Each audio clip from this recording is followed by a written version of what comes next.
नमस्कार दोस्तों, हमारे YouTube चैनल पे आप लोगों का फिर से स्वागत है। दोस्तों, जैसा कि आप सभी को पता है कि हम क्या कर रहे हैं, KVS की जो क्लासेस हैं वो फ्री जो है प्रोवाइड करवा रहे हैं। इसी के रेफरेंस में आज हम पढ़ने वाले हैं मनोविज्ञान। मनोविज्ञान के अंदर जो है वो KVS के फर्स्ट पेपर में जो कुछ पोर्शन दे रखा है, जैसे हम बात करें concept of growth and development, maturation, ठीक है। तो ये कुछ टॉपिक है, उनको अपने यहाँ पे देखने वाले हैं। तो सबसे पहले हम बात करें मनोविज्ञान का जो इतिहास है, मनोविज्ञान सब्जेक्ट क्यों है, ये किस लिए जो है हमारे लिए महत्वपूर्ण है। तो सबसे पहले हम बात करेंगे साइकोलॉजी की, कि साइकोलॉजी होती क्या है और वो एक टीचर के लिए जानना क्यों जरूरी होता है। बिकॉज एक टीचर होता है वो अपने आप में क्या होता है, एक साइकोलॉजिस्ट होता है।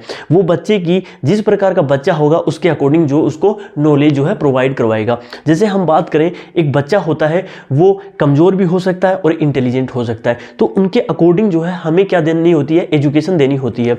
तो हम बात करें आज साइकोलॉजी कि साइकोलॉजी जो है वो हमारे लिए, एक टीचर्स के लिए जो है वो इंपॉर्टेंट क्यों है। तो आज चलिए स्टार्ट करते हैं। सबसे पहले हम बात करें कि मनोविज्ञान, तो नाम से इसका प्रतीत होता है कि मन का विज्ञान क्या है, मनोविज्ञान है। मन का विज्ञान ही क्या कहलाता है, मनोविज्ञान कहलाता है। ये दोस्तों इंग्लिश में इसको क्या बोला जाता है, साइकोलॉजी। इसको क्या बोला जाता है, साइकोलॉजी। अब साइकोलॉजी जो वर्ड है, ये वर्ड है वो कैसे बना है, साइकोलॉजी जो वर्ड है वो दो शब्दों से बना है, साइके प्लस लोगोस। साइके plus logos. अब साइके का अर्थ होता है सोल, सोल का अर्थ है आत्मा।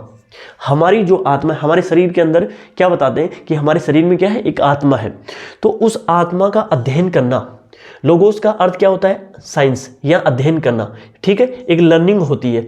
और क्रमबद्ध रूप से विज्ञान किसको बोलते हैं, जो क्रमबद्ध एक तरीके से करते हैं उसी को अपन क्या बोल देते हैं, विज्ञान बोल देते हैं। तो आत्मा का क्रमबद्ध रूप से उसका ज्ञान लेना, प्राप्त करना, वही क्या कहलाता है, वही कहलाता है साइकोलॉजी। ये दोनों जो शब्द निकले हैं, कौन से, साइके प्लस लोगोस, ये दोनों ग्रीक शब्द हैं, ग्रीक भाषा से के शब्द हैं।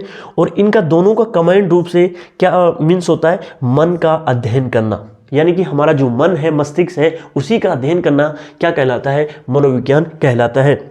मन का विज्ञान ही क्या कहलाता है, मनोविज्ञान कहलाता है। तो इसी के बारे में दोस्तों आज हम चर्चा करने वाले हैं। तो दोस्तों हमने बात करी कि जो साइकोलॉजी है, जो इंग्लिश का वर्ड है, साइकोलॉजी किसका वर्ड है, इंग्लिश का है। और ये किससे बना है, ये दो शब्द से बना है, जो दोनों कहाँ से निकले हैं, ग्रीक भाषा से निकले हैं। बात करें किताबी भाषा की, तो दोस्तों मनोविज्ञान प्राणियों के व्यवहार, हमारा जो व्यवहार है, हम किस प्रकार से जो दूसरे आदमी से व्यवहार करते हैं, रिएक्शन देते हैं, उसी को किस में पढ़ते हैं, मनोविज्ञान में पढ़ते हैं। हमारी जो मानसिक एक्टिविटीज़ हैं, क्रियाएं हैं, वो किस में पढ़ते हैं, हम साइकोलॉजी के अंदर पढ़ते हैं। जैसे हमारे अंदर वेरियस टाइप की क्या है, फीलिंग्स हैं, थॉट्स हैं, तो अपन शेयर करते हैं।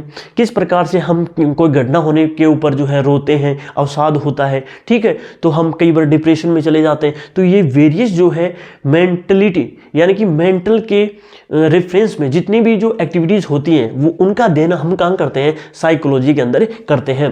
तो दैहिक प्रक्रियाएं, हमारे शरीर के अंदर जो है शारीरिक प्रक्रियाएं चलती रहती है, खाना, पचना, सूंघना, देखना, रोना, ठीक है, सुनना, बोलना, ये क्या है, दैहिक प्रक्रियाएं हैं। और इन्हीं का अध्ययन किसमें किया जाता है, मनोविज्ञान के अंदर किया जाता है।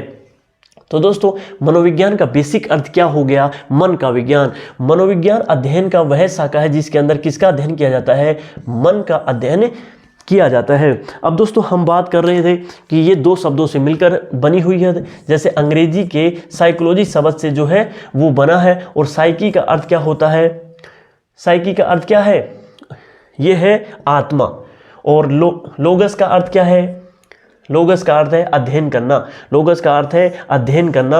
और उसी को क्या बोला जाता है, साइकोलॉजी बोला जाता है। और क्रमबद्ध रूप से इसको कमांड रूप से क्या बोल दिया जाता है, आत्मा का अध्ययन। अब सबसे पहले दोस्तों साइकोलॉजी जो एक सब्जेक्ट है, ये अपने आप में क्या है, एक पूरा सब्जेक्ट है। तो सब्जेक्ट तो अपन को पढ़ना नहीं है, अपन को साइकोलॉजी की एक शाखा है, ब्रांच है, जिसको अपन क्या बोल देते हैं, एडुकेशन साइकोलॉजी बोला जाता है। तो दोस्तों एडुकेशन साइकोलॉजी अपन को पढ़नी है सिर्फ।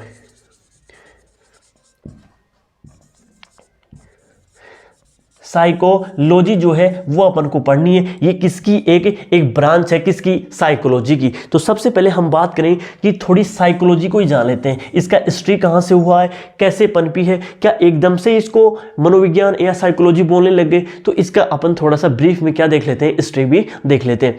तो दोस्तों 16वीं सदी में मनोविज्ञान का जो है वो सब्जेक्ट का जो है उद्भव होता है, इसकी उत्पत्ति देखने को मिलती है। सबसे पहले ये ग्रीक और यूनान में जो है इस सब्जेक्ट की उत्पत्ति होती है।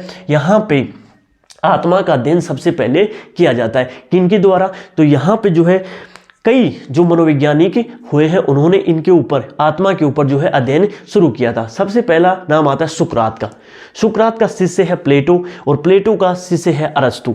तो सबसे पहले हम अरस्तु की बात करते हैं, because who is the father of psychology? तो अरस्तु जो है वो फादर ऑफ साइकोलॉजी माना जाता है। आत्मा का अध्ययन सबसे पहले किसने किया था? आत्मा का अध्ययन किया था सबसे पहले अरस्तु ने, और इसी के कारण मनोविज्ञान का पिता किसको बोला जाता है? अरस्तु को ही बोला जाता है। तो 16वीं सदी के अंदर ग्रीक और यूनान में इसको क्या बोला जाता था? आत्मा का विज्ञान बोला जाता है। किसको? मनोविज्ञान को। यहाँ पे एक और नाम आता है जो डेकार्टे, जो काफ़ी फेमस है, किसके अंदर? दर्शन के अंदर, यानी कि फिलोसॉफी के अंदर डेकार्टे का नाम देखने को मिलता है। लेकिन अपन बात कर रहे हैं मनोविज्ञान, तो मनोविज्ञान के अंदर प्लेटो और अरस्तु ही जो है वो काफ़ी इंपॉर्टेंट है।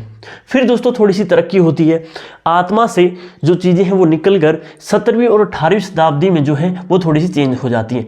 यहाँ पे इनका जो केंद्र है ग्रीक और यूनान से बदल कर कहाँ जाता है? इटली आ जाता है। यहाँ पे कुछ मनोवैज्ञानिक हुए, उन्होंने भी कुछ रिसर्च करी, किसके ऊपर? मनोविज्ञान के ऊपर। उन्होंने कहा कि ये आत्मा का विज्ञान नहीं है, ये क्या है? हमारे मस्तिष्क का अध्ययन है। ये क्या है? हमारे मन मस्तिष्क का ही अध्ययन है। हमारे शरीर के अंदर वेरियस जो है इंद्रिय होती है, यानी कि ज्ञानेंद्रियां और इंद्रियां होती है। यानी कि जैसे हमने सूंघा, बोला, सुना, ठीक है, ये क्या है? इंद्रियां है। 5 जो है इंद्रियां मुख्य मानी जाती हैं। तो जैसे त्वचा है, इससे अपनी ये क्या? सेंसरी है। सेंसर किसी चीज़ को अपन छूते हैं तो अपन को क्या लग जाता है? एहसास हो जाता है कि ये गर्म है, ठंडी है, ठीक है।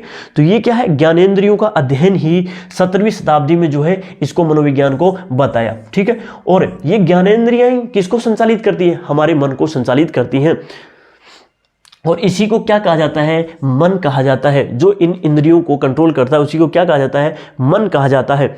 यहाँ पे हम पोम्पोलॉजी देखने को, यहाँ पे जो साइकोलॉजिस्ट हुए हैं वो कौन कौन से? पोम्पोलॉजी और एक थॉमरिट्स, ये देखने को मिलते हैं। अब दोस्तों हम बात करें कि हमने बात करी कि मनोविज्ञान का जो पिता है वो कौन है?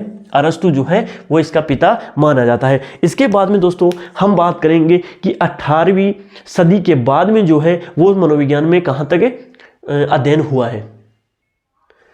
नेक्स्ट देखते हैं दोस्तों कि मनोविज्ञान का जो इतिहास रहा है वो 16वीं सदी के अंदर कुछ और था, 17वीं सदी में उसमें कुछ परिवर्तन आया, 18वीं सदी में कुछ और परिवर्तन आया, 19वीं सदी में उसको और कुछ बोले जाने लगा, और वर्तमान में जो है वो उसकी जो है कंडीशन ये है। तो हम बात कर रहे थे, 2 को अपने पढ़ा कि 16वीं और 17वीं सदी में इसको, 16वीं सदी में इसको आत्मा का विज्ञान बोला जाता था। इसकी उत्पत्ति जो है यूनान और ग्रीक के अंदर देखने को मिली है। फिर 17वीं और 18वीं सदी जो है इसको बोला जाता था मन मस्तिष्क का विज्ञान, ठीक है दोस्तों। ये इसकी जो उत्पत्ति हुई वो इटली के अंदर। अब दोस्तों अपन आगे बढ़ते हैं, अब है 19वीं सदी। 19वीं सदी के अंदर इसको, मनोविज्ञान को क्या बोला जाने लगा? इसको बोला जाने लगा चेतना का अध्ययन। यानी कि यहाँ पे मनोविज्ञान क्या होती है? चेतना का अध्ययन होता है, ठीक है दोस्तों। और इसका जो केंद्र है वो जर्मनी, अमेरिका और ऑस्ट्रेलिया जो है वो बना। जैसे जर्मनी में विलियम वुंट, जिन्होंने मनोविज्ञान की प्रथम जो है वो मनोवैज्ञानिक प्रयोगशाला खोली थी। कहाँ पे? जर्मनी में। अपन आगे डिटेल से इनको पढ़ेंगे, लेकिन अपन जो है एक बेसिक समरी जो है इनके बारे में देख लेते हैं। फिर सिगमंड फ्राइड ने क्या कहा कि मन जो है वो 3 अवस्थाओं से गुजरता है, चेतन, अचेतन और अर्धचेतन, ठीक है। उन्हीं का जो है कॉम्बिनेशन क्या है? वो मन मस्तिष्क है, उसी को क्या नाम दिया? चेतना का नाम दिया था। फिर टिचनर, विलियम जेम्स, ये अमेरिका के प्रसिद्ध जो है मनोवैज्ञानिक रहे हैं, और जेम्स सेली, ये जो है इनको मानने वाले थे। जो किसको मानते थे? मनोविज्ञान को क्या मानते थे? चेतना का अध्ययन मानते थे। इसी को दोस्तों यहाँ पे कुछ खास जो है डेवलपमेंट नहीं हुई और मनोविज्ञान का इसको क्या कहा जाता है, बंजर काल कहा जाता है। ठीक है दोस्तों, मैकडूगल ने इन चेतना का नाम आते ही ये बिफर गए और उन्होंने कहा चेतना नाम का कोई शब्द वगैरह नहीं होता, ये सारे क्या कर रहे हैं, बकवास कर रहे हैं। तो मैकडूगल ने जो है वो चेतना को अस्वीकार कर दिया। वर्तमान की क्या कंडीशन है, मनोविज्ञान जो है आगे बढ़ता है और 20वीं और 21वीं सदी में पहुंचता है। यहाँ पे इसको वर्तमान काल मिल जाता है और वर्तमान में मनोविज्ञान को क्या माना जाता है, व्यवहार का जो है विज्ञान मान लिया जाता है। जिस प्रकार का हम रिएक्शन करते हैं, और यही महात्मा बुद्ध ने कहा था कि हमारा जो व्यवहार है वो निर्धारित हमें करता है। तो व्यवहार ही अपने आप में क्या है, मनोविज्ञान है।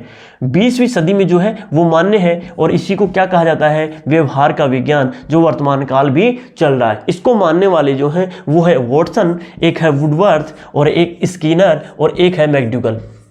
मैकडूगल जो है उन्होंने क्या कहा कि जो मनोविज्ञान है वो कैसा विज्ञान है, वो व्यवहार का विज्ञान है। वॉटसन ने तो यहाँ तक कह दिया था कि मुझे जो है 1 दर्जन शिशु दे दो, बच्चे दे दो, मैं उनको आप जैसा चाहोगे वैसा ही बना दूंगा। आप चाहते हो डाकू बनाऊं तो डाकू बना सकता हूं। यानी कि आप किसी भी बच्चे के अंदर जो है माइंडसेट वैसा ही कर सकते हैं। हमारा जैसा बिहेवियर होगा, व्यवहार होगा, उसी के अनुसार जो है वो बच्चे डेवलप किए जा सकते हैं। ये किसने कहा, वॉटसन ने। और व्यवहार जो है काफ़ी इंपोर्टेंट उन्होंने बताया। वर्तमान काल भी जो है इसको मान्य करता है, किसको, व्यवहार के अध्ययन को। और व्यवहार का अध्ययन ही अपने आप में क्या है, एक मनोविज्ञान है। तो दोस्तों ये एक ब्रीफ जो है मनोविज्ञान का इतिहास हुआ। अब हम सबसे पहले ले रहे हैं 16वीं सदी में आत्मा का विज्ञान, और यूनान और ग्रीक चलते हैं। वहां पे देखते हैं कि जो मनोविज्ञान है उसका विकास किस प्रकार से हुआ था। इसके बाद में दोस्तों हम देखते हैं मनोविज्ञान का इतिहास, यानी कि मनोविज्ञान जो सब्जेक्ट है उसकी उत्पत्ति जो है वो कहाँ से हुई है। तो दोस्तों दर्शन शास्त्र से जो है मनोविज्ञान की जो है उत्पत्ति हुई है 400 ईसा पूर्व। मनोविज्ञान का जो विकास हुआ वो 400 ईसा पूर्व अरस्तु के समय दर्शन शास्त्र की एक शाखा से हुआ है। वही बात करें दोस्तों, दर्शन शास्त्र को मनोविज्ञान की क्या कहा जाता है, जननी कहा जाता है, क्योंकि दर्शन शास्त्र से निकलकर क्या बना है, मनोविज्ञान बना है। दर्शन शास्त्र से मनोविज्ञान को अलग करने का श्रेय किसको जाता है, वो जाता है विलियम जेम्स को। किसको जाता है, विलियम जेम्स को जाता है। ये दोस्तों अपन जो है ये 2 लाइनें हैं, ये यहाँ पे मैंने गलती से लिख दी थी, तो यहाँ पे इसको क्लियर कर लेना। अब दोस्तों स्टार्टिंग से बात करते हैं कि मनोविज्ञान के इतिहास को अपन मुख्य रूप से 2 भागों में क्या कर सकते हैं, डिवाइड कर सकते हैं। पहला काल कौन सा है, पूर्व वैज्ञानिक काल, यानी कि प्री साइंटिफिक पीरियड। यहाँ पे क्या होता है, यानी कि यहाँ पे थोड़ी सी गपोड़ चलती है मनोवैज्ञानिकों द्वारा, यानी कि कोई सत्यता नहीं होती और जो वैज्ञानिक है वो ऐसे ही उल्टे सुलटे जो बातें हैं यहाँ पे फेंकते हैं। प्रारंभ में जो है इसका जो प्रारंभ कहाँ से माना जाता है, यानी कि स्टार्टिंग में जहाँ से मनोविज्ञान की उत्पत्ति हुई है वहाँ से लेकर 1879 ईस्वी तक जो है पूर्व वैज्ञानिक काल माना जाता है। इसके बाद में यहाँ पे 1879 जो है यहाँ पे एक मनोविज्ञान की जो है प्रयोगशाला खोली गई थी जिनपिंग शहर जर्मनी के अंदर। इसके बाद में अपन बोल देते हैं कि यहाँ से मनोविज्ञान का क्या स्टार्ट हो जाता है, वैज्ञानिक काल स्टार्ट हो जाता है। तो सेकंड जो है उसको बोला जाता है वैज्ञानिक काल, यानी कि साइंटिफिक पीरियड। ठीक है दोस्तों, अब जानते हैं कि यानी कि मनोवैज्ञानिकों ने थोड़ी थोड़ी गपोड़ जो है वो कहाँ पे फेंकी है और उन्होंने क्या क्या बात जो है वो मनोविज्ञान के बारे में कही है। तो वो पहले पूर्व वैज्ञानिक की बात अपन कर लेते हैं कि इस काल में जो है आत्मा का विज्ञान को क्या माना जाता था, मनोविज्ञान माना जाता था। फिर क्या आ गया, मन मस्तिष्क के विज्ञान को क्या कहा जाने लग गया, वो कहा जाने लग गया मनोविज्ञान। इसके बाद में चेतना आई और चेतना के बाद में क्या आ गया, व्यवहार आ गया। तो सबसे पहले हम बात करेंगे पूर्व वैज्ञानिक काल। पूर्व वैज्ञानिक काल में आत्मा मन मस्तिष्क के रूप में मनोविज्ञान को पढ़ा गया था। तो दोस्तों यहाँ पे पूर्व जो वैज्ञानिक काल था इसके अंदर मनोविज्ञान को कैसे माना जाता था, आत्मा का विज्ञान या फिर मन और मस्तिष्क का इसको विज्ञान माना जाता था। इसकी शुरुआत जो हुई है वो ग्रीक और यूनान में देखने को मिलती है। ग्रीक जो है वो कहाँ पे है वर्तमान में, तो वह है यूरोप के दक्षिण में, जहाँ पे क्या है इटली वगैरह है, ठीक है दोस्तों। तो वहीं से एथेंस जिसको बोला जाता है, वहीं से इसकी शुरुआत हुई है। ग्रीक और यूनान के दार्शनिकों द्वारा मानी जाती है, जिनमें मुख्य कौन से हैं? एक तो प्लेटो, अरस्तु, डेकार्टे, हिप्पोक्रेट्स। इससे पहले जो है एक सुकरात भी नाम जो है फेमस आता है, सुकरात। तो सुकरात भी ध्यान रख लेना। सुकरात के बाद में आया प्लेटो। सुकरात का शिष्य कौन था? प्लेटो। और प्लेटो का शिष्य था अरस्तु। और अरस्तु का शिष्य ही कौन था? सिकंदर, महान सिकंदर जिसको बोला जाता है। अब दोस्तों किताबों में तो पता नहीं क्या क्या ऐसे ही फैंकोलॉजी कर रखी है। अब रियलिटी सिकंदर हुआ है या नहीं हुआ वो एक अलग रिसर्च का विषय है। लेकिन अपन बात करें यहाँ पे मनोविज्ञान की, कि जो मनोविज्ञान है वो यहाँ से कहाँ से उत्पन्न हुई है? ग्रीक और यूनान से उत्पन्न हुई है। तो मुख्य योगदान जो है वो पूर्व वैज्ञानिक काल में किसने निभाया? ग्रीक और यूनानियों ने निभाया। सबसे पहले हम बात करेंगे आत्मा के विज्ञान की, कि मनोविज्ञान को स्टार्टिंग में क्या माना जाता था? आत्मा का विज्ञान ही माना जाता था। मनोविज्ञान की यह परिभाषा 16वीं शताब्दी तक ही मानी गई। 16वीं शताब्दी के बाद में जो है इसको खारिज कर दिया गया कि आत्मा जैसी कोई चीज़ नहीं होती, ठीक है दोस्तों। तो यहाँ पे 16वीं सदी से पहले प्लेटो, अरस्तु, डेकार्टे आदि यूनानी दार्शनिकों ने मनोविज्ञान को आत्मा का विज्ञान माना था। अब इन्होंने एक एक लाइन जो है वो किस प्रकार से दी और क्या क्या वक्तव्य जो है उन्होंने कहे वो अपने यहाँ पे देखते हैं। तो सबसे पहले अरस्तु ने अपनी एक पुस्तक लिखी थी, डी एनिमा। उस पुस्तक के अंदर उन्होंने क्या बताया कि जो मना दर्शन का जिक्र किया। मना दर्शन का बेसिक मीन्स क्या होता है? मनोविज्ञान। तो सबसे पहले हम बात करते हैं कि मनोविज्ञान जो है उसकी उत्पत्ति जो है या उसका जो स्टार्टिंग में कहाँ देखने को मिला है? तो वो मिला है मना दर्शन के रूप में। कौन सी पुस्तक में? डी एनिमा, जो किसने लिखी है? अरस्तु ने लिखी थी। सबसे पहले दोस्तों आत्मा का अध्ययन भी किसने किया था? अरस्तु ने ही किया था। इसीलिए अरस्तु को क्या कह दिया जाता है? मनोविज्ञान का जनक कहा जाता है, या उसको आदिकाल का जनक कहा जाता है। किसके आदिकाल को? मनोविज्ञान के आदिकाल का जनक किसको माना जाता है? अरस्तु को माना जाता है। अब दोस्तों अरस्तु एक बात और बोलता है कि अरस्तु का मानना था कि ज्ञान का उद्गम स्थान क्या है? अपना हार्ट है, अपना हृदय है। हृदय से ही ज्ञान प्राप्ति हो सकती है। अब ये साइंटिफिक ठीक है क्या? उस टाइम पे जो है हृदय को क्या माना जाता था? ज्ञान का स्रोत माना जाता था, कि हमारे जो इमोशंस होते हैं वही अपन को क्या देते हैं? नॉलेज देते हैं। जिससे छात्रों में अलग अलग शक्तियों का विकास करना होता है। कोई कमज़ोर होता है, कोई बहादुर होता है, तो वो जो उसकी कंडीशन कैसी होगी? वो इमोशनली होगा, और वहीं से जो है एक आदमी महान बनता है और वहीं से जो है एक आदमी कमज़ोर बनता है। ये किसका मानना था? ये अरस्तु का मानना था। और ये शिक्षा और किसी भी यानी कि हृदय है और जिसमें छात्रों में अलग अलग शक्तियों का विकास करना शिक्षा शिक्षक का कार्य है। और उन शक्तियों का जो विकास है हृदय में उत्पन्न होती है, उनको जानने का किसको वो है विकास करना चाहिए? शिक्षक को विकास करना चाहिए। अब दोस्तों हम बात करते हैं अरस्तु को प्राचीन मनोविज्ञान का क्या माना जाता है? जनक भी माना जाता है। ये भी आपको ध्यान रखना है। इसके बाद में हम बात करें प्लेटो। तो प्लेटो की एक पुस्तक जो है वो आपको ध्यान रखनी है। पुस्तक का नाम था दी रिपब्लिक जो पुस्तक है वो काफ़ी इंपॉर्टेंट है। अब दोस्तों दो जो है अरस्तु और प्लेटो के अंदर जो है थोड़ा सा कॉन्फ्लिक्ट यहाँ पे देखने को मिलता है। कोलसेनिक एक मनोवैज्ञानिक हुए हैं, उन्होंने क्या माना कि मनोविज्ञान जो है उसकी उत्पत्ति हुई है प्लेटो से। ठीक है, प्लेटो जो है अरस्तु से पहले था, सुकरात का शिष्य माना जाता है। ठीक है, तो कोलसेनिक क्या मानता है? मनोविज्ञान का जो आरंभ है वो कहाँ से हुआ? प्लेटो से। बट स्किनर जो मनोवैज्ञानिक थे उन्होंने क्या माना कि अरस्तु को मनोविज्ञान का क्या माना? जनक माना है। ये दोस्तों हमने पढ़ा प्लेटो को, अरस्तु को। इसके बाद में आते हैं डेकार्टे। तो डेकार्टे का क्या मानना था कि बचपन से ही मनुष्य क्या होता है, प्रत्येक व्यक्ति जन्म से ही कुछ विशेष विचार रखता है, उसमें जो है विचार कहीं और से नहीं आते, वो कुछ विशेष विचार लेकर ही क्या होता है? उत्पन्न होता है। तो ये मनोविज्ञान से संबंधित कुछ क्या थे? कुछ फैक्ट थे। इसके बाद में हम बात करेंगे कि और जो है प्राचीन पूर्व वैज्ञानिक काल में कौन कौन से वैज्ञानिक आए जो आत्मा का विज्ञान किसको मानते थे? मनोविज्ञान को मानते थे। इसके बाद में दोस्तों हम देखते हैं रूसो को। रूसो भी क्या मानते थे? मनोविज्ञान को आत्मा का विज्ञान ही मानते थे। वो उन्होंने क्या बताया कि मनुष्य जन्म से अच्छे स्वभाव का पैदा होता है, परंतु समाज के कुछ कटु अनुभव जो है, एक्सपीरियंस जो है वो लेता है और फिर स्वभाव जो उसका कैसा हो जाता है? बुरा बन जाता है। यानी कि जन्म से कोई भी इंसान बुरा नहीं होता, बनाता है उसको बुरा कौन? ये समाज या फिर ये सोसाइटी।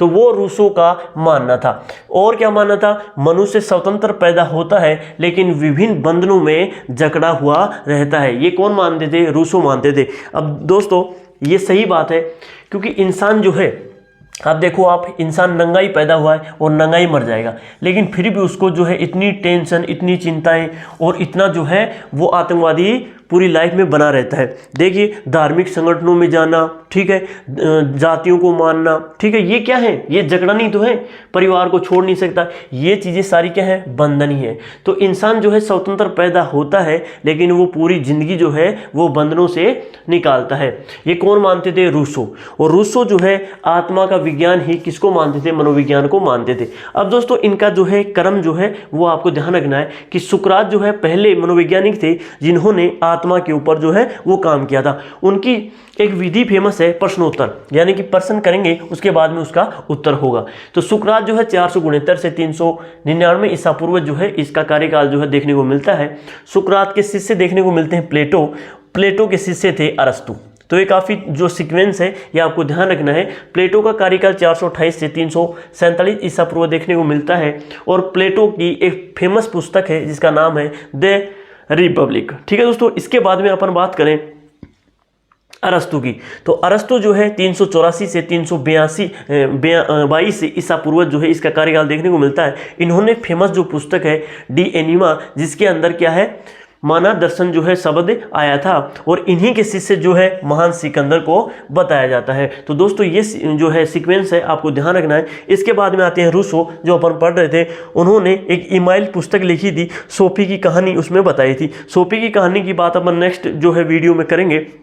यहाँ पे 1712 से 1778 के बीच में इनका कार्यकाल रहा है। उन्होंने 2 पुस्तक और लिखी जिसका नाम है सोशल कॉन्टैक्ट और सेकंड डिस्कोर्स। तो ये पुस्तक जो है वो आपको ध्यान रखनी है। ये आत्मा का विज्ञान जो है यहाँ पे कंप्लीट होता है। इसके बाद में जो सेकंड यानी कि आत्मा का विज्ञान नहीं मानकर कुछ दार्शनिक इसको क्या मानते थे? मनोविज्ञान को मन या मस्तिष्क का विज्ञान मानते थे। अब दोस्तों आत्मा का विज्ञान जो है वो 16वीं सदी के अंत में विद्वानों के द्वारा ये परिभाषा जो थी वो अमान्य कर देगी कि आत्मा वगैरह कुछ नहीं होता। मनोविज्ञान जो है वो किसका अध्ययन है? वो मन या मस्तिष्क का अध्ययन है। ये था साइंस ऑफ सोल। इसको क्या बोला जाता था? Science of soul. Science of soul बोला जाता था। लेकिन ये क्या हो गई यहाँ पे? Science of mind. अब दार्शनिक जो है वो क्या मानने लगे कि जो मनोविज्ञान है वो अपने आप में क्या है? वो है साइंस ऑफ माइंड। तो आत्मा के विज्ञान के रूप में मनोविज्ञान की परिभाषा कब आई? 17वीं शताब्दी में, और ये 16वीं सदी तक जो है वो समाप्त हो गई। ठीक है दोस्तों, तो 17वीं शताब्दी में कौन सी जो है परिभाषा आई? वो आई मन या मस्तिष्क का विज्ञान ही मनोविज्ञान कहलाता है। तो 17वीं सदी में जो है वो दार्शनिक माने, और इसी को क्या बोला जाता है? मन का विज्ञान इसको बोला जाता है। इसके अंदर फेमस जो दार्शनिक है वो कौन कौन से मनोवैज्ञानिक हैं? वो है एक तो जॉन लॉक, एक बर्कली, और दोस्तों इसको मानने वाले एक स्पेंसर। तो दोस्तों 3 जो हैं वो आपको ये ध्यान रखने हैं। 3 दार्शनिक जो है इसमें इंपॉर्टेंट है। जॉन लॉक जो है वो काफ़ी फेमस है। इन्होंने क्या कहा था कि व्यक्ति जन्म के समय टेबुला रासा, ये आपको जो वर्ड है वो आपको ध्यान रखना है कि उन्होंने क्या वर्ड दिया था? टेबुला रासा। यानी कि कोई भी व्यक्ति होता है वो जन्म के समय जो है उसका दिमाग जो होता है कोरा कागज के समान होता है। उसके अंदर जैसा आप कुछ इंसर्ट करोगे, जैसी चीज़ें आप उसमें डालोगे, वैसा ही वो बनता चला जाता है। जैसे यदि कोई आदमी को अपन थोड़े दिन के लिए जंगल में छोड़ दें तो उसकी प्रवृत्तियां जो हैं कैसी हो जाएंगी? जंगली जानवरों की तरह ही प्रवृत्ति हो जाएगी। कहते हैं ना कि सोसाइटी ही इंसान को बनाती है। जैसी सोसाइटी होगी वैसा ही इंसान बनता चले जाएगा। जैसे यूरोप के लोग हैं, बचपन से ही उनमें जो है हैबिट्स डाली जाती हैं, कैसे साफ सफाई की, कैसे रहना, कैसे, ठीक है। बट इंडिया के अंदर सोसाइटी किस प्रकार की है? डिप्रेस्ड सोसाइटी है, ठीक है। लोगों के ऊपर प्रेशर रहता है, फैमिली, इमोशनल, ये कनेक्टिविटी यहाँ पे इंडिया में देखने को मिलती है। तो जिस प्रकार की सोसाइटी होगी उसी प्रकार की जो है वहाँ का जो है देश या पूरी संस्कृति देखने को मिलती है। तो उन्होंने क्या कहा जो लोग कि इंसान व्यक्ति के जन्म के समय व्यक्ति कैसा होता है, टेबुला रासा, यानी कि उसका मस्तिष्क जो है एक कोरे कागज के समान होता है और बाद में जो है उसमें नए अनुभव जो नए नए विचार उत्पन्न करते हैं। अब दोस्तों कोई भी आदमी होता है वो चोर होता है, तो एक बार उसने चोरी कर ली ना, फिर उसके दिमाग में वैसे ही विचार आने लग जाते हैं, फिर वो हमेशा एक्टिव रहेगा कि यहाँ से चोरी करना है, यहाँ से कुछ उठा के लेके चले। तो ठीक है, वह सेम जॉन लॉक ने भी यही कहा था कि जैसा इंसान रहेगा वैसा ही जो है उसमें विचार उत्पन्न होते रहेंगे। ये किनका मानना था? जॉन लॉक का मानना था। इसके बाद में अपन बात करते हैं स्पेंसर की।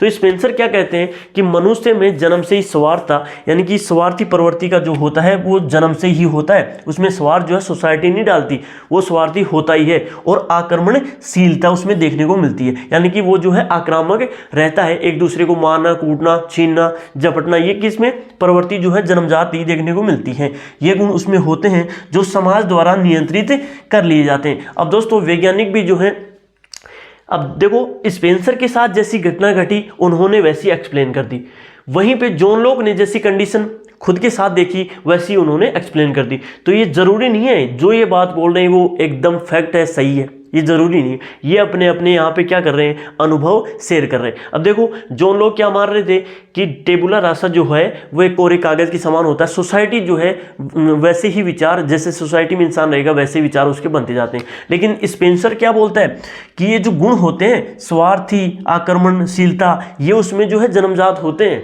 वो उसमें सोसाइटी नहीं डालती, वो उसमें जन्मजात होते हैं। फिर उसको नियंत्रित कौन करता है? समाज उसको नियंत्रित करता है। तो ये दो आपको जॉन लॉक और स्पेंसर की बातें जो है वो ध्यान रखनी है। स्पेंसर आगे कहते हैं उनका स्वभाव असामाजिक से सामाजिक होता चला जाता है, यानी कि पहले तो वो किसी सोसाइटी वगैरह को नहीं मानता इंसान जन्म के समय तो, लेकिन बाद में जो है सोसाइटी जो है, समाज है, उसको नियंत्रित करता चला जाता है। तो दोस्तों ये आपको ध्यान रखना है कि कोई भी, अब देखो दार्शनिक और बच्चा सेम होता है। दार्शनिक भी कभी किसी सोसाइटी वगैरह किसी चीज़ को नहीं मानता, और बच्चा भी किसी यानी सोसाइटी समाज को नहीं मानता। वो आपको, बच्चा छोटा होता है वो मंदिर में भी पेशाब कर देगा, ठीक है दोस्तों, और एक दार्शनिक होता है वो भी इन चीज़ों के खिलाफ होता है। तो दोस्तों ये चीज़ें सेम है। स्पेंसर इन्हीं चीज़ों के ऊपर जो है वो बताना चाह रहे हैं कि जन्म के समय जो है बच्चा, उसका स्वभाव जो है स्वार्थता, आक्रमणशीलता होती है, लेकिन समाज जो है उसको नियंत्रित करता चला जाता है, और असामाजिक प्रवृत्ति से उसमें कौन सी प्रवृत्ति आ जाती है? सामाजिक प्रवृत्ति उसमें देखने को मिलती है। इसके बाद में दोस्तों हम बात करेंगे नेक्स्ट कि मन मस्तिष्क के विज्ञान के बाद में मनोविज्ञान को क्या बोला जाने लगा। इसके बाद में आएगा चेतना का विज्ञान। इसके बाद में दोस्तों हम बात करते हैं वैज्ञानिक काल की। इससे पहले पूर्व वैज्ञानिक काल था, यानी कि अनसाइंटिफिक जो है वो प्री साइंटिफिक पीरियड था, और अब ये जो है स्टार्ट होता है यहाँ पे साइंटिफिक पीरियड। इसके अंदर अपन पढ़ते हैं चेतना का विज्ञान और व्यवहार का विज्ञान। तो सबसे पहले हम बात करेंगे चेतना का विज्ञान कि जो मनोविज्ञान है वो क्या है? आत्मा और मन का विज्ञान नहीं है, ये तो क्या है? चेतना का विज्ञान है। ये तो कॉन्शियस माइंड का जो है वो विज्ञान है। तो मनोविज्ञान को इसमें क्या माना जाने लगा कि साइंस ऑफ कॉन्शियस है, ठीक है दोस्तों। 19वीं शताब्दी में इसका विकास देखने को मिलता है, यानी कि मन व मस्तिष्क के विज्ञान की जगह मनोविज्ञान को क्या माना जाने लगा? चेतना का विज्ञान जो है माना जाने लगा। मुख्य योगदान की हम बात करें दोस्तों तो इसमें निभाया सिगमंड फ्राइड ने, विलियम जेम्स ने, विलियम वुंट ने, और जेम्स ली और वॉइस। ये जो 4-5 दार्शनिक थे या मनोवैज्ञानिक, तो इन्होंने जो है मुख्य योगदान यहाँ पे निभाया। इन्होंने क्या कहा कि मनोविज्ञान को इसमें बताया इन्होंने चेतन की क्रियाओं का अध्ययन, यानी कि जो हमारा चेतन मन होता है उसकी जो अपना अध्ययन करते हैं वो किस में करते हैं? चेतना के अध्ययन में करते हैं। और इसी को उन्होंने क्या बताया? मनोविज्ञान बताया कि मनोविज्ञान के अंदर हम क्या करते हैं? चेतन क्रियाओं का अध्ययन करते हैं। सबसे पहले हम बात करें सिगमंड फ्राइड की। सिगमंड फ्राइड जो है वो एक मनोविश्लेषणवाद के जनक भी माने जाते हैं, यानी कि मन का विश्लेषण करने वाले जो वैज्ञानिक थे वो कौन थे? Sigmund Freud. उन्होंने मन की 3 कंडीशन बताई, पहला चेतन, दूसरा अचेतन और तीसरा अर्धचेतन। यानी कि चेतन मन वो होता है जो 10% है और मस्तिष्क की जागृत अवस्था इसको बोला जाता है। चेतन मन जो है कितना है? 10%। यानी कि हमारी जो जागृत अवस्था होती है वो कितना है 10%। और अचेतन मन यानी कि जो हमारा 90% भाग है जिसके अंदर अपन क्या देखते हैं, इमोशंस और सपने वगैरह देखते हैं। तो उन्होंने चेतन और अचेतन जो है 90 और 10% यानी कि 100% का जो है यहाँ पे कैलकुलेशन किया। और एक तीसरी कंडीशन बताई, जो बताई अर्धचेतन की, यानी कि इन दोनों के बीच की सिचुएशन जो होती है उसको क्या बताया उन्होंने, अर्धचेतन। इन दोनों के बीच की कंडीशन क्या होती है, अर्धचेतन की कंडीशन होती है। सिगमंड फ्रायड ने इसके बाद में दोस्तों एक वर्ड और यूज किया जिसको बोला जाता है लिबिडो। तो लिबिडो क्या होता है, तो लिबिडो होता है कि इंसान जो है हमेशा एक अवस्था में देखने को मिलता है जिसको बोलते हैं कामुकता, यानी कि सेक्सुअल जो एक्टिविटी है वो ह्यूमन के अंदर ज़्यादा देखने को मिलती है। तो उन्होंने इसके लिए एक वर्ड यूज किया, ये आपको ध्यान रखना है, लिबिडो। उन्होंने दो भावनात्मक यानी कि इमोशनल ग्लैंड्स की भी बात करी, जो अपन उन्होंने दो नाम बताए, कौन से, इलेक्ट्रा कॉम्प्लेक्स और ओडिपस कॉम्प्लेक्स। तो ये जो है दो इमोशनल क्या होती हैं, दो ग्लैंड्स होती हैं, ये आपको ध्यान रखनी है। फिर उन्होंने मन की रचना जो है वो 3 जो है सेगमेंट से बताई, यानी कि जो हमारा मस्तिष्क है वो बना हुआ है 3 चीज़ों से। पहला है इदम, यानी कि इदम अहम और परम अहम, यानी कि ईगो, सुपर ईगो और ईड की जो है भूमिका हमारे मस्तिष्क की रचना में महत्वपूर्ण देखने को मिलती है। इसके बाद में हम बात करें कि उन्होंने इंसान की 2 मूल प्रवृत्तियां भी बताई, एक इरोज और एक थेनाटोस। ठीक है दोस्तों, ये भी आपको ध्यान रखनी है। तो मुख्य योगदान सिगमंड फ्रायड का तो ये रहा, किसमें, चेतना के विज्ञान में। इसके बाद में हम बात करेंगे विलियम जेम्स की। तो विलियम जेम्स जो है अमेरिकन मनोविज्ञान के क्या माना जाते हैं, जनक माने जाते हैं। इनका कार्यकाल 1842 से 1910 तक माना जाता है। विलियम जेम्स जो है उन्होंने अमेरिका के अंदर मनोविज्ञान का प्रारंभ किया। इसके बाद में हम बात करेंगे विलियम वुंड की। 1832 में जो है जर्मनी के ये रहने वाले थे और संरचनावाद के जनक माने जाते हैं। 1879 में लिप्जिंग शहर में प्रथम मनोवैज्ञानिक जो है प्रयोगशाला इन्होंने खोली थी। इनकी बाद में अपन डिटेल में भी दोस्तों इनको पढ़ेंगे, लेकिन अपन अभी इसकी क्या पढ़ रहे हैं, हिस्ट्री पढ़ रहे हैं, किसकी, मनोविज्ञान की। तो एक बार थोड़ा सा ब्रीफ में देख लेते हैं, इसके बाद में अपन क्या बात करेंगे, इनकी डिटेल से बात करेंगे। दोस्तों चेतना के विज्ञान को जो है मनोविज्ञान का बंजर काल कहा जाता है, क्योंकि इस टाइम पे जो है वो एक साइंटिफिक दौर तो आ चुका था, लेकिन इतनी जो है डेवलपमेंट जो है मनोविज्ञान के अंदर देखने को नहीं मिली। मैकडूगल ने 1905 में एक बुक लिखी, आउटलाइन साइकोलॉजी, जिसमें क्या कहा कि चेतना शब्द ही बुरा है, ये साइकोलॉजी के अंदर आ गया, इससे बुरी जो है घटना क्या हो सकती है। तो उन्होंने चेतना के विज्ञान को खारिज कर दिया और फिर उन्होंने आगे किसका सपोर्ट किया, व्यवहारवाद का सपोर्ट किया। तो अब अपन बात करते हैं व्यवहार के विज्ञान की। इसके बाद में दोस्तों हम देखते हैं मनोविज्ञान की चौथी परिभाषा। ये जो है ये आत्मा, मन, मस्तिष्क और चेतना के बाद में दी गई। 20वीं शताब्दी में जो है वो इसका प्रयोग किया जाने लगा, यानी कि मनोविज्ञान अपने आप में क्या है, वो व्यवहार और अनुभूतियों का ही विज्ञान है। मनोविज्ञान को क्या बोला जाता है कि science of behaviour and experiences. ठीक है, ये जो मनोविज्ञान है वो क्या है, अपना व्यवहार होता है और अपने अनुभव होते हैं।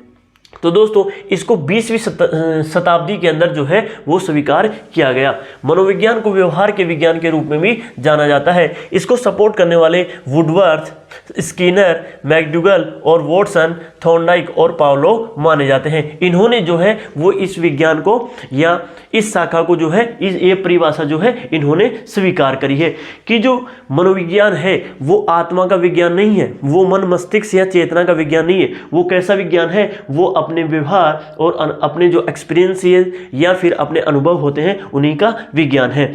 1908 में विलियम मैकडूगल जो कहाँ के थे, ब्रिटिशर थे, उन्होंने अपनी पुस्तक लिखी an introduction of social psychology. तो उन्होंने उसमें इसका वर्णन देखने को मिलता है। तो ये सारे जितने भी साइकोलॉजिस्ट हैं, इन्होंने किसका सपोर्ट किया? बिहेवियर का सपोर्ट किया, यानी कि सारे व्यवहारवादी जो हैं वो साइकोलॉजिस्ट माने जाते हैं। उन्होंने एक और बुक लिखी जिसमें चेतना की आलोचना करी थी, आउटलाइन साइकोलॉजी। उसमें क्या बताया कि चेतना एक बहुत ही बुरा शब्द है, यह मनोविज्ञान के लिए बहुत ही दुर्भाग्य की बात है कि यह शब्द साधारण प्रयोग में आ गया। तो उन्होंने दोस्तों चेतना की आलोचना की और किसको सपोर्ट किया? व्यवहार को सपोर्ट किया। दूसरा जो नाम आता है वो आता है वुडवर्थ। वुडवर्थ ने चेतना को इस तरीके से कहा कि मनोविज्ञान ने पहले क्या अपनाई? आत्मा अपनाई। सबसे पहले जो परिभाषा किसके रूप में देखते हैं? आत्मा के रूप में देखते हैं। फिर मन को त्यागा, फिर मन को भी अस्वीकार कर दिया। इसके पश्चात चेतना को अस्वीकार कर व्यवहार को स्वीकार कर लिया। 20वीं और 21वीं शताब्दी के अंदर मनोविज्ञान को व्यवहार का विज्ञान ही माना जाता है, यानी कि वर्तमान में भी ये परिभाषा जो है वो मान्य है कि मनोविज्ञान कैसा विज्ञान है? व्यवहार और अनुभवों का विज्ञान है। इसके बाद में अपन देखते हैं स्किनर को। 1904 में इनका जन्म हुआ था। इन्होंने एक फेमस थ्योरी दी थी, आरएस थ्योरी। ये आरएस थ्योरी दोस्तों अपन जो है फ्यूचर की जो क्लासेज होंगी उसमें डिटेल से इनको देखेंगे। तो क्रिया प्रसूत जो अनुबंधन होते हैं, यानी कि जो बॉन्डिंग होती है, उनके द्वारा किस प्रकार से लर्निंग हो सकती है, ये ऐसी थ्योरी उन्होंने दी थी। और किसके ऊपर बेस्ट थी? ये चूहों के ऊपर बेस्ट थी। इसके बाद में दोस्तों हम बात करें जेबी वॉटसन। ये दोस्तों सबसे इंपॉर्टेंट, जेबी वॉटसन ने व्यवहार को यहाँ तक कह दिया था कि आप मेरे को एक शिशु दे दो, मैं उसको जो आप चाहोगे वही बना दूंगा। तो दोस्तों ये जो है व्यवहारवाद के कट्टर समर्थक थे और उन्होंने इन्हीं को क्या बोला जाता है? व्यवहारवाद के जनक इनको बोला जाता है। व्यवहार को सबसे प्रमुखता जो है दी है किसने? जेबी वॉटसन ने। इनका फेमस जो कोट है, ये कहा जाता है कि मुझे एक शिशु दे दो, मैं उससे कुछ भी बना सकता हूं। आप चाहते हो डाकू बनाऊं तो डाकू बना सकता हूं, आप चाहते हो वकील बनाऊं तो वकील भी उसको बना सकता हूं। तो दोस्तों जेबी वॉटसन ने भी रूसो का समर्थन किया कि जो टेबुला जो होता है, यानी कि बच्चा एक कागज पेज की तरह होता है और उसके अंदर कुछ भी डाला जा सकता है। तो ये सबसे समर्थक किसके थे? व्यवहार के समर्थक थे। इसके बाद में आता है नाम थॉर्नडाइक का।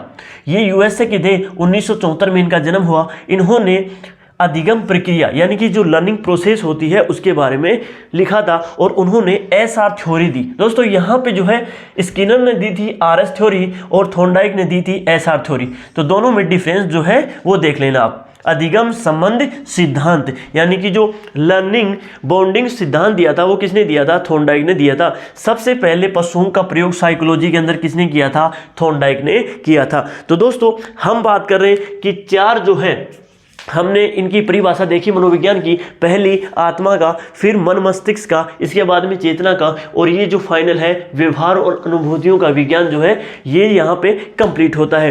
तो चारों जो है वो विज्ञान जो है अस्वीकार, तीन जो है अस्वीकार कर लिए गए और यहाँ पे फाइनल जो है व्यवहार या अनुभवों को जो है वो मनोविज्ञान की परिभाषा मान लिया गया। इसके बाद में दोस्तों हम देखेंगे कि मनोविज्ञान की जो परिभाषाएं दी हैं कौन कौन से वैज्ञानिक ने किस प्रकार से दी हैं, परिभाषाओं की जो बात करेंगे वो नेक्स्ट वीडियो में करेंगे। यहाँ तक आप लोगों का बहुत बहुत धन्यवाद।